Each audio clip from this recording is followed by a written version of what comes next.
सत श्रीकाल जी, welcome to the Punjabi wonders YouTube channel और स्वागत है आपका मनोरंजक कहानियों के एक नए एपिसोड में।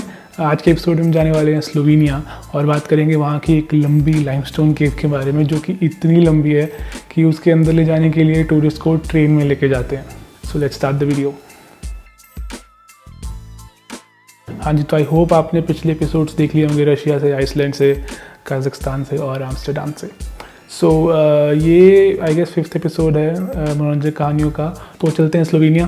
स्लोवेनिया यूरोप में एक बहुत ही छोटा सा देश है, लेकिन बहुत ही खूबसूरत देश है। ऑब्वियसली मेरे को पता नहीं था इस देश के बारे में, लेकिन मैं अंडमान निकोबार आइलैंड्स में घूम रहा था, तब मेरे को वहाँ मिला Marco.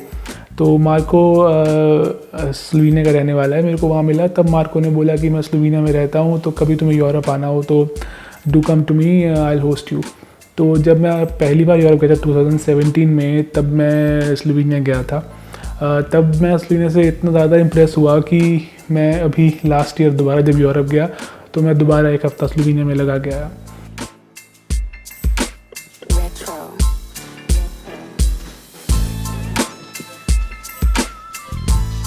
Hello Marco. Hello, welcome. Welcome in your room.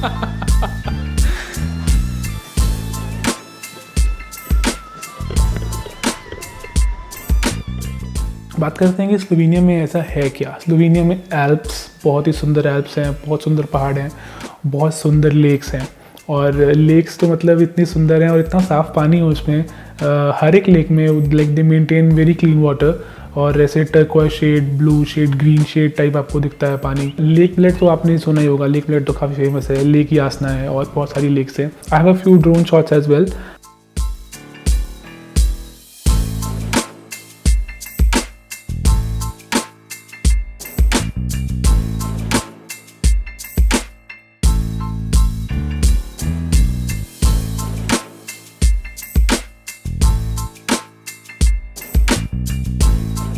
तो आपने देखा कि कितनी सुंदर है लेक्स स्लोवेनिया की। लेकिन इस एपिसोड में हम बात करने वाले हैं एक अलग चीज़ की, जो कि है लाइमस्टोन केव्स।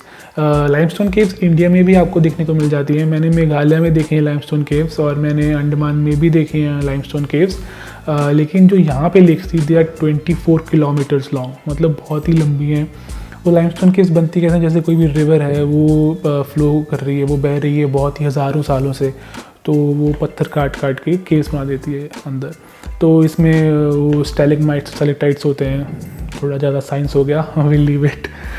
तो जो ये केव्स हैं, ये 1818 में डिस्कवर करी गई थी। ऑब्वियसली इनका ओरिजिन तो बहुत पहले से होगा, लेकिन डिस्कवर करी गई थी ये 1818 में। इन केव्स का नाम है पोस्तोइना केव्स। जो जगह का नाम है वो पोस्तोइना है, और ये केव्स इसलिए उनको पोस्तोइना केव्स बोल देते हैं। तो पोस्तोइना केव्स 24 किलोमीटर्स लॉन्ग है। इतनी लंबी है कि स्पेशली ट्रेन जाती है अंदर आपको छोड़ने, because you can't walk all the distance. तो एक ट्रेन जाती है आपको छोड़ने पहले। लाइक जो केव्स की जो स्टार्टिंग है वो इतनी क्या बोलते हैं, ग्रैंड नहीं है, बड़ी नहीं है, मतलब वाव वाली चीज़ नहीं है। जो वाव फैक्टर आता है थोड़ा आगे जाके आता है। तो जो वो वाला रास्ता है वो आपको ट्रेन से लेके जाते हैं।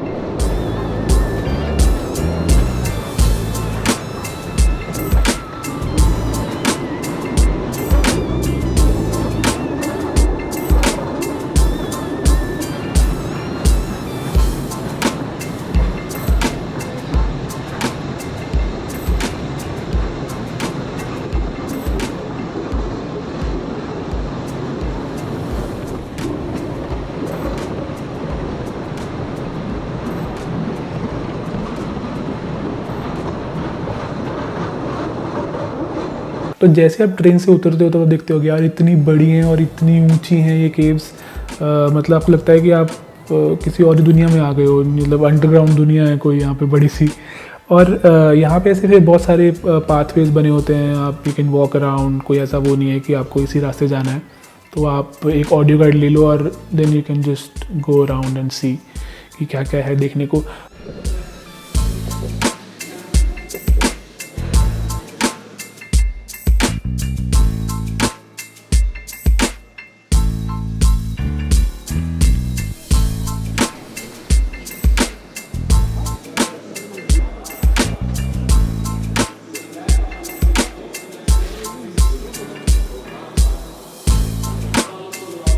लेकिन जो इंटरेस्टिंग चीज़ है इस केव्स के बारे में वो ये है कि यहाँ पे जो बिजली है वो बाकी यूरोपियन सिटीज़ से भी पहले आ गई थी।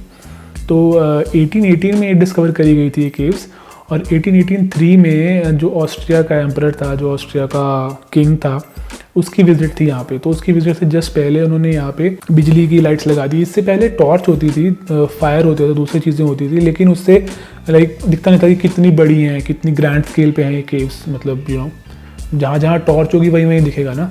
तो इसलिए इन्होंने 1883 में जब ऑस्ट्रियन किंग ने आना था तो उन्होंने लाइट्स लगा दी।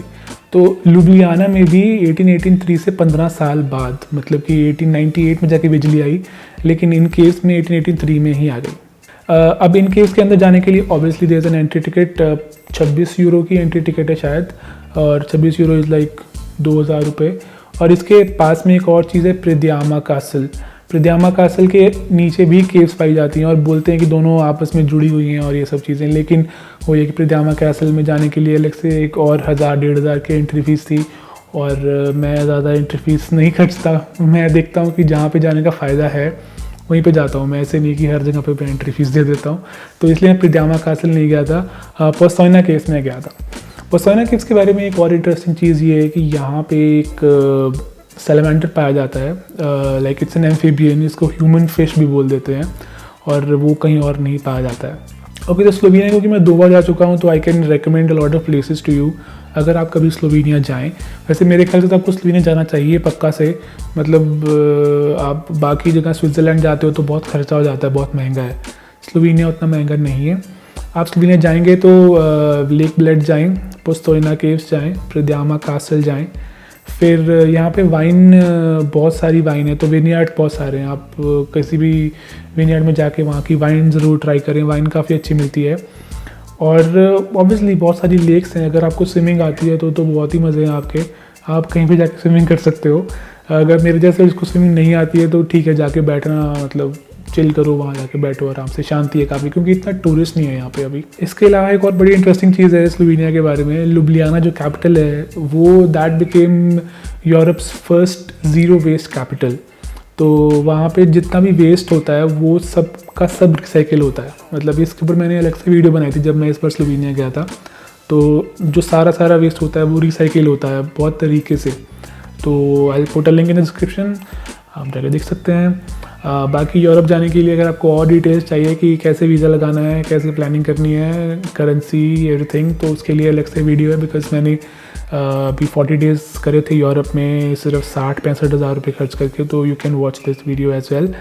स्लोवेनिया के बाद मैं गया था क्रोएशिया, तो उसके लिए मैं एक नया बनाऊंगा एपिसोड। क्रोएशिया में भी बहुत सारी चीज़ें हैं देखने के लिए। तो that was it for this episode of मनोरंजक कहानी। I hope you have liked it. अगर अच्छा लगा हो तो प्लीज़ लाइक कर देना, कमेंट कर देना, और सब्सक्राइब ज़रूर करना, बेल आइकन दबा देना, and follow me on Instagram, and I will see you in the next video. Good bye.